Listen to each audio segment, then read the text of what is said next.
আন্দোলনটা বিএনপির একার আন্দোলন নয়, কোনো একটি রাজনৈতিক দলের আন্দোলন নয় বা একটা জোটেরও নয়, সারা বাংলাদেশের আপামর জনগণের। 2020 সালের ঢাকা দক্ষিণ সিটি কর্পোরেশন নির্বাচন ভোট শেষে ফলাফল আসে, বিজয়ী হিসেবে ঘোষণা করা হয় আওয়ামী লীগ প্রার্থী ফজলে নূর তাপসকে, আর পরাজিত হন বিএনপি প্রার্থী ইঞ্জিনিয়ার ইশরাক হোসেন। কিন্তু 4 বছর পর 2025 সালের 27 মার্চ ঘটল এক নাটকীয় মোড়।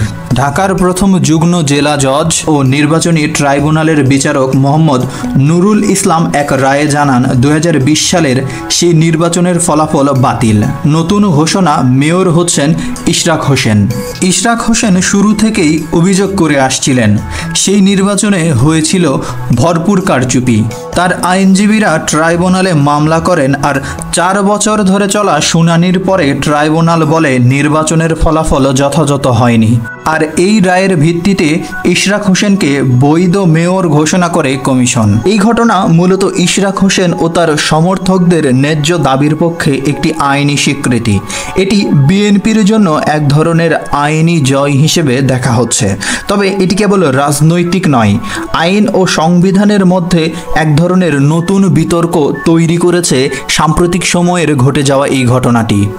বর্তমানে এই ঘটনার 3টি মুখ্য চরিত্র হল ইশরাক হোসেন, ফজলে নূর তাপস এবং আইনজীবী মোহাম্মদ মুনিরুজ্জামান। ইশরাক হোসেন, যিনি নির্বাচনী ট্রাইব্যুনালে মামলায় জয়লাভ করেন। ফজলে নূর তাপস, পূর্বের নির্বাচিত মেয়র, যাকে আদালতের রায়ে অযোগ্য ঘোষণা করা হয়েছে। নির্বাচন কমিশন বা ইসি, যাদের উপর দায়িত্ব ছিল গ্যাজেট প্রকাশ ও সিদ্ধান্ত বাস্তবায়নের দায়িত্ব।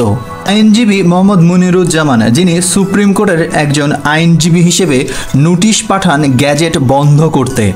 নির্বাচনী ট্রাইব্যুনালের রায় চূড়ান্ত, যদি না উচ্চ আদালতে চ্যালেঞ্জ করা হয়।